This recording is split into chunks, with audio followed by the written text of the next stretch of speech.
دنیا کی زندگی چاہیے، آئسولیشن چاہیے، زندہ رہ جائیں، بچ جائیں، وائرس سے بچ جائیں۔ عجیب و غریب ڈرامہ ٹی وی کے اوپر چل رہا ہے، 24 گھنٹے ایک ہی بات، وائرس سے بچ لو، جہنم سے بچنے کی کوئی تعلیم نہیں دی جا رہی، اپنی اخروی زندگی کی طرف توجہ کرنے کے بارے میں کوئی تعلیم نہیں دی جا رہی۔ من قام رمضان ایمانا واحتسابا، یہ تو تھا روزہ رکھنا، اور روزہ رکھنا کئیوں کے اوپر بھاری ہو سکتا ہے، لیکن ایمانداری سے بتائیے، ایمانداری سے 30 دن 8 رکعت نماز پڑھنا کوئی مشکل کام ہے؟ صرف اس 30 دن تہجد کی 8 رکعت نماز آ کے پڑھ لیجئے، من قام رمضان، اللہ کے رسول کہہ رہے ہیں، کوئی مولوی مفتی فقیہ امام پیر نہیں کہہ رہا۔ 30 دن یہ 8 رکعت پڑھ لیجئے، غفر لہ ما تقدم من ذنبی، جتنے مرضی تو گناہ لے کے آ جا، اللہ تجھے ایسے کر دے گا جیسے آج ماں کے پیٹ سے پیدا ہوا۔ کیا چاہیے؟ اسی پر بس ہے۔ یہ اتنا عظمت والا مہینہ، اتنا عظمت والا مہینہ ہے، اللہ تیرا شکر ہے، اللہ تیرا احسان ہے، اللہ تیرا شکر ہے، اتنا عظمت کا مہینہ ہے کہ اس مہینے کے اندر لیلۃ القدر خیر من 1000 شہر، ایک ہی رات ایسی آنی ہے جس کی اکیلی رات کی عبادت 81 برس سے بھی زیادہ ہے، اکیلی رات کی۔ 30 دن کیجئے، 30 دن قیام کیجئے، یہ نہ کیجئے کہ آخری صرف 5 تاک راتوں میں کرنا ہے۔ چاند کا بھی بڑا چکر چل رہا ہے، مفتی منیب صاحب سے پہلے بھی گزارش کی تھی کہ یہ مفتی پوپل زئی کو بھی کمیٹی میں شامل کریں، یہ مسئلہ ہمیشہ کے لیے ختم کریں، جو پٹھان ہے خیبر پختونخوا کے ان کی گواہی کو بھی قبول کریں، جنب غفیر کے مسئلے کے اوپر نظر ثانی کریں، ایک گواہی بھی آ جائے تو اس کی مان لیجئے، اس میں کیا حرج ہے، یہ معاملہ بھی ختم کر لیجئے۔ لیکن آپ کو اس لیے کہہ رہا ہوں کہ آپ نے صرف تاک راتوں کے پیچھے نہیں بھاگنا، آخری 10 کے 10 دن بھی عبادت میں اضافہ کرنا ہے تاکہ 81 برس کی عبادت آپ کے نامہ اعمال میں لکھ دی جائے۔ اور جو بندہ اس رات سے محروم ہو گیا، نبی کریم صلی اللہ علیہ وسلم نے کہا اصل محروم رمضان میں وہ ہوا جو اس رات سے محروم ہو گیا، اصل محروم وہ ہے جو اس رات کو پا نہ سکا۔ اور یہ بات بھی یاد رکھیے، نبی کریم صلی اللہ علیہ وسلم نے کہا کل قیامت کا دن ہوگا، حدیث کے 2 پہلو ہیں۔ حقوق العباد کے بارے میں آپ نے سنا ہوگا، کسی کو گالی دی، کسی کو تھپڑ مارا، مفلس قیامت کے دن وہی ہے، نیکیوں کے پہاڑ لے کے آ رہا ہے، کسی کو برا بلا کہا اس کو نیکی مل گئی، کسی کو گالی دی اس کو مل گئی، کسی کو تھپڑ مارا اس کو مل گئی، سب نیکیاں بانٹ دی گئی۔ اب خود چوری نہیں کی، دوسروں کی چوری کھاتے میں ڈال رہی، افسوس۔ حقوق العباد کا خیال رکھنا چاہیے، دوسروں کی چوری، خود زنا نہیں کیا ان کے اپنے کھاتے میں ڈال رہا ہے، خود شراب نہیں پی اس کے کھاتے میں ڈال رہی ہے۔ وجہ کیا ہے کہ یہ بدتمیز تھا، یہ کسی کو تھپڑ مارا کرتا تھا، کسی کو گالی دیتا تھا، کسی کو برا بلا کہتا تھا، کسی کی غیبت کرتا تھا، ہر وقت لوگ اس کی زبان کے شر سے محفوظ نہیں تھے۔ یہ مفلس اٹھے گا کل قیامت کے دن۔ لیکن محدثین نے یہاں پہ بھی ایک بڑا خوبصورت نقطہ بیان کیا، اٹھے گا مفلس، ساری نیکیاں بانٹ دی گئیں، سارے گناہ ڈال دیے گئے، پھر بھی کچھ بندے ایسے ہوں گے، اے اللہ اس نے فلاں وقت مجھے بھی برا کہا تھا، اللہ ایک نیکی ہمیں پردے میں نظر آ رہی ہے، ایک نیکی ہمیں پردے میں نظر آ رہی ہے، اللہ آپ وہ نہیں بانٹتے، اللہ آپ وہ نہیں بانٹتے، اس کی وہ نیکی بھی بانٹ دیجئے۔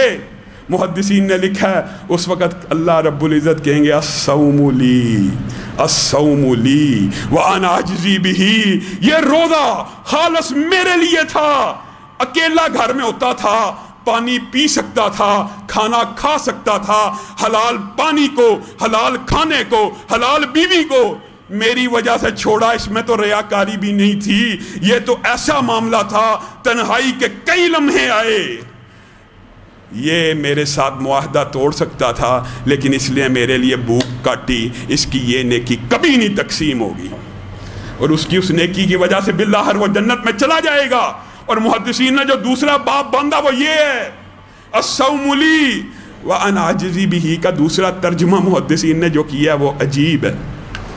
کل قیامت کا دن ہوگا، جنتی جنت میں چلے جائیں گے، موت ذبح ہو گئی، حوریں مل گئی، غلمان مل گئے، یہ لمبا چوڑا باب ہے۔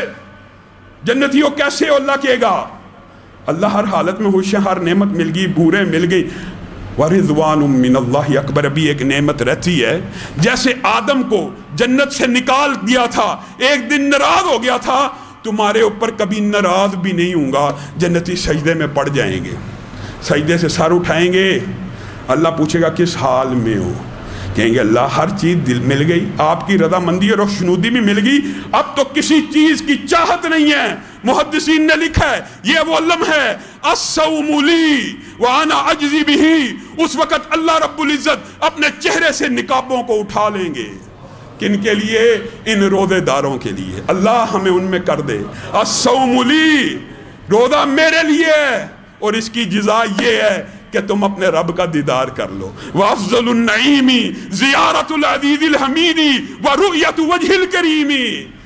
جنت کی تمام نعمتوں میں سے سب سے بڑی نعمت یہ ہوگی جب جنتی اپنے رب کا ایسے دیدار کر رہے ہوں گے جیسے تم 14ویں کے چاند کا کرتے ہو.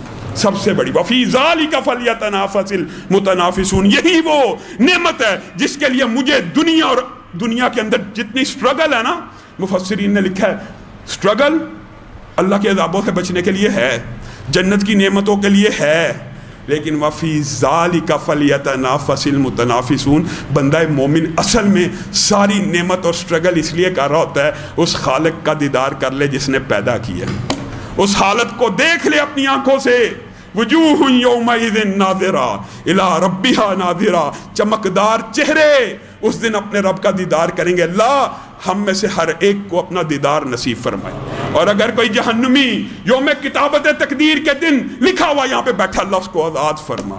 لیکن ایک بات آپ نے سمجھنی ہے, من لم یدع قول الزور والعمل به فلیس للہ حاجۃ ان یدع طعمہ وشرابہ. اور میرے بھائیو, اللہ کو کیا ضرورت ہے میں اور آپ فاقے کاٹیں؟ کیا ضرورت ہے؟ ایمانداری سے بتائیے, اللہ کو کوئی ضرورت ہے میں اور آپ بھوکے رہیں؟ نہیں. یہ تربیت ہے, یہ ٹریننگ ہے, یہ آپ کی اور میرے لیے نیکیوں کا موسم بہار ہے, سیزن ہے. تاجر کہتے ہیں نا سیزن لگ گیا, یہ سیزن آ گیا ہے. بندہ مومن کے لیے سیزن کے اندر لوٹ مار کر لو, نیکیوں کی سیل لگی ہوئی ہے. لیکن اللہ تعالیٰ ایک بات کہتا ہے, نبی کے ذریعے ہمیں خبر پہنچا دی, کتنے ہی روزے دار ہیں جنہوں نے روزے میں بھوک کے علاوہ کچھ نہیں کاٹا. کتنے ہی قیام کرنے والے ایسے ہوں گے جنہوں نے قیام میں تھکاوٹ کے علاوہ کچھ نہیں کاٹا. وجہ من لم یدع قول الزور والعمل به فلیس للہ حاجۃ ان یدع طعامہ وشرابہ. جو بندہ جھوٹی بکواس نہیں چھوڑا, گندی بات نہیں چھوڑا, ٹی وی ڈرامے نہیں چھوڑا, ویڈیو گندی فلمیں نہیں چھوڑا, حرام کمانا نہیں چھوڑا, اللہ کو کوئی ضرورت نہیں وہ اپنا کھانا پینا چھوڑے. اللہ کے نبی نے کہہ دیا اس کی کوئی ضرورت نہیں ہے. یعنی روزہ آپ کی میری تطہیر کے لیے آیا, آپ کو مجھے متقی بنانے کے لیے آیا, اور آپ کو مجھے ٹریننگ دینے کے لیے اللہ نے سرکش شیاطین کو جکڑ دیا. بندہ مومن پہ عبادت آسان ہو جائے, گناہ چھوڑنا آسان ہو جائے. بندہ یہ ساری فیسیلیٹیز کے بعد بھی جھوٹ بولنے سے بعد نہیں آ رہا, حرام کھانے سے رک نہیں رہا, گندی فلمیں دیکھنے سے, گندی ویڈیو, غیر محرم کا چہرہ دیکھنے سے رک نہیں رہا.